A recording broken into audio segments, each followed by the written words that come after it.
How do you see the ban? Well, I think it was predicted. I think this is no surprise.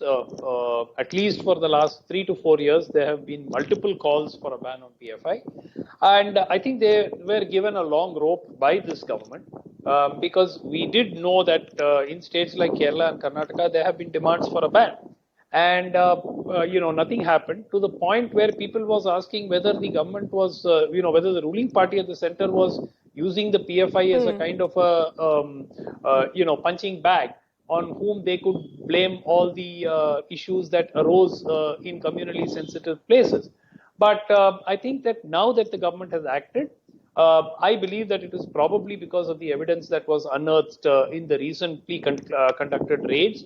So obviously they must have got something which gives them enough evidence to actually push through a ban. Now the interesting part is what happens to SDPI. SDPI is a recognized political party by the Election Commission of India.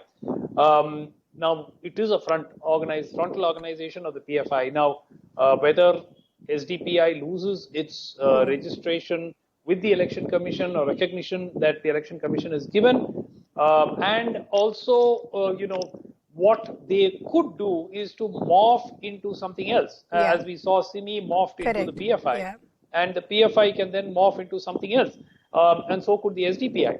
So the government has to continue its vigil. So that's, it doesn't mean that just issuing a ban on PFI means that the problem related to the violence and other issues is resolved. But the question of what happens to their political outfit is the thing that we really need to wait and see. Does the ban automatically extend to them? Will they lose? Because there are places where they do get a sizable chunk of vote as well. Yeah.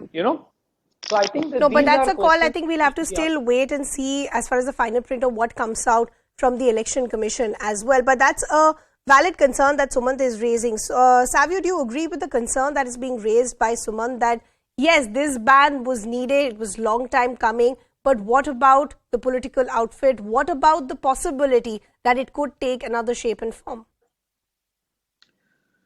Well, first to answer the question on the political outfit, I think the Election Commission of India and the Indian government will be looking into that aspect pretty closely and very soon. That's number one. Number two is, yes, there was an organization called SEMI and it was disbarred and banned in 2000 earlier. However, what never happened at that point of time was the clinical dismantling of the organization in a methodological manner. And what you've seen being done by the Indian intelligence agencies over the last several years is the collation of data and the understanding of the international links to terror organizations that PFI has had over a period of time. Now, PFI has always been on the radar. They were mostly seen in the southern states, and which is why you had a couple of violent activities linked to the PFI in states like Kerala and Karnataka, but they never spread their wings, about 7-8 years ago. It was in the last 4-5 years that they actually spread their wings into other parts of India, almost 22 states across India. And that's where they started working in radicalizing the Muslim men and the Muslim youth to try and create a fear psychosis in the minds of the people that the Indian government is against Muslims. Correct. The whole idea of PFI is destabilization of India and working towards ensuring that the Islamic Caliphate is installed in India. So that was a plan which they had right up till 2047. They wanted to convert India into an Islamic nation. Now, it's important to understand the links that have come out through the intelligence agencies of the PFI. Sure. They've been linked to ISIS, they've been linked to Al-Qaeda, they've been linked to the Hamas, they've been also linked to the Pakistan ISI.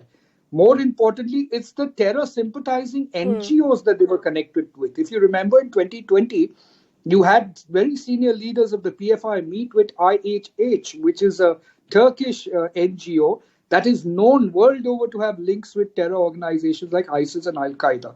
They have even funded the Hamas for activities as far as operations in Syria is concerned. Correct. So I think we need despite to look at all the points that you're making, Savio, and despite all the evidence, as you rightly pointed out, and the ones that I put out when we started the show, there is still a lobby that continues to defend this radicalization that is so prevalent on the ground. I'll just request both of you to stay on with us. We also want to talk to you about the political aspect as far as this ban is concerned.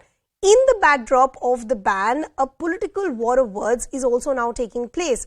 Aswaddin Owaisi of the MIM has lashed out at the centre's decision, saying it will lead to every Muslim youth being arrested under the UAPA.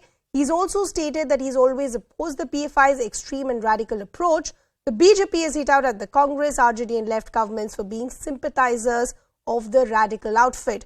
Congress and others are calling for a ban on the RSS as well, saying it also spreads communal hatred. PFI राष्ट्रद्रोही, संविधान विरोधी, मानवता विरोधी, हिंसा का संगठन है। उस पर प्रतिबंध लगाना यह एक बहुत बड़ी मांग थी जो पूरी की भारत सरकार का सारा देश समर्थन करता है और वह आगे ऐसी गतिविधियां सिर न उठा सकें, उनको पूरी ताकत के साथ सबक सिखाए और ऐसा सबक सिखाए ताकि यह आतंकवाद और देशद्रोह सदा सदा के लिए भारत की धरती से मिट जाए। While I have always opposed PFI's extreme and radical approach, I have always supported democratic approach. This ban on PFI cannot be supported because actions of some individuals who commit crime does not mean that the organization itself must be banned. Supreme Court has also held that mere association with an organization is not enough to convict someone. The way Indian electoral authority is approaching fascism, every Muslim youth will now be arrested with a PFI pamphlet under India's black law UAPA. How come PFI is banned but organizations associated with convicts of Khaja Ajmeri bomb blast are not?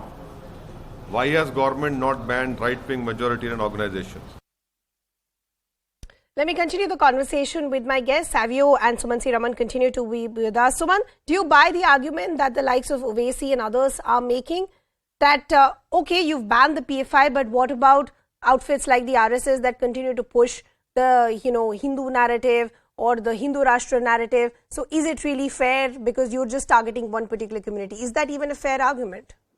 Look, I don't think that the ban on PFI is for hate speech or spreading hatred. I think it is for specific violent activities that have been linked to the group. Correct. So how is it becoming so difficult for us to see that difference?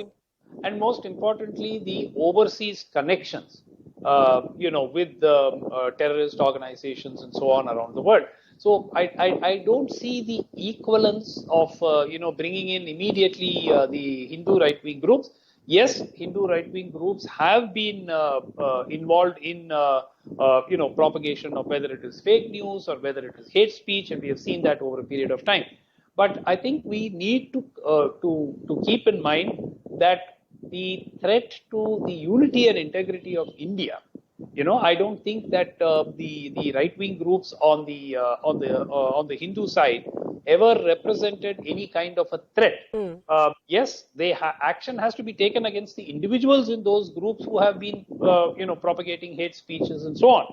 But as far as PFI is concerned, let's face it, for the last 4 or 5 years, we've all been on at least, two or three dozen debates on where should the government ban PFI? Why is the government not banning PFI? So this was something that was coming, and I think to be fair to the government, they have done a lot of homework. I mean, they've launched this huge, crackdown on the group over spanning multiple states, and they've taken into custody. This is a classic case of damn if you do, damn if you don't. If they went ahead with the ban too early, then, the usual lobby would have gotten up in arms and said that there's not enough evidence. This is again, targeting of a particular community. If you've gone by the book, taken your time, gotten a lot of evidence together, even then you have the lobby saying this is targeting of a particular community.